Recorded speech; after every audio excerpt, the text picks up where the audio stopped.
আসসালামু আলাইকুম। আমি ডাক্তার ফাইজুল হক। বড় লোকেরা পাঙ্গাস খায় না। পাঙ্গাস হচ্ছে গরিবের খাবার। বড় লোকেরা খায় ডরি ফিশ। ওইদিনকার টিভিতে দেখলাম যে ডরি ফিশের নামে তারা আসলে পাঙ্গাসই খাচ্ছে। অনেক টাকা দিয়ে উচ্চ মূল্যে বড়লোকরা এই বড়লোকদের রেস্তোরাঁয় গিয়ে, হোটেলে গিয়ে এরা এই পাঙ্গাস খাচ্ছে।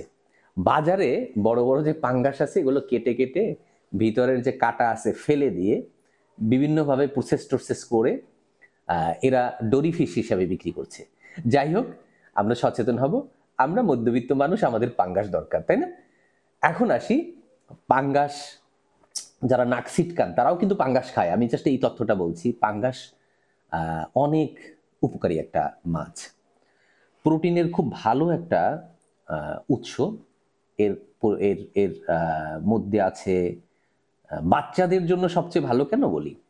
বাচ্চাদের জন্য ভালো, এই মাছে কাঁটা কম। আমার বেবিরে পছন্দ করে, বাচ্চারা পছন্দ করে। অন্য অন্য মাছে তো অনেক কাঁটা, কিন্তু এই মাছটায় কাঁটা কম। বাচ্চাদের জন্য ভালো। এতে প্রোটিনের উৎস, ফ্যাটের পরিমাণ খুব বেশি না। ওমেগা 3 আছে, যেটা সামুদ্রিক মাছ আছে। এছাড়াও ভিটামিন আছে, ভিটামিন B12 আছে, ভিটামিন ডি আছে, ভিটামিন এ যদিও অল্প পরিমাণে আছে, ক্যালসিয়াম, আয়রন, ম্যাগনেসিয়াম, ফসফরাস, অনেক পুষ্টি উপকরণ আছে এর ভিতরে। এখন কোন মাছটা খাবো, কোনটা খাবো না? চাষের মাছ আমরা সাধারণত এড়িয়ে চলতে বলি। কারণ কি? কারণ যে ফুডটা দেওয়া হয় এই পাঙ্গাসকে বড় করার জন্য, যে খাবার দেওয়া হয়, এই খাবারে অনেক সময় স্টেরয়েড ইউজ করা হয়, ট্যানারির বর্জ্য মেশানো হয়। এই খাবারটা ভালো না, সেফ না। এই জন্য আমরা বলি যে আপনারা চাষের মাছটা না কিনে বিলের মাছ, নদীর মাছ, সমুদ্রের পাঙ্গাসটা কিনবেন এবং নির্ভয়ে খাবেন, তৃপ্তি সহকারে পাঙ্গাস খাবেন। অন্ততপক্ষে আমরা কম দামের পাঙ্গাস খাই, বড় লোকরা এই পাঙ্গাসই ডরি ফিশ হিসেবে খাক, আমাদের কোনো আপত্তি নেই। ঠিক আছে? আমি ডাক্তার ফাইজুল হক। আমার ছবি ভিডিও দিয়ে অনেকে প্রতারণা করতেছে, অনেক পণ্য বিক্রি করতেছে, সাবধান থাকবেন।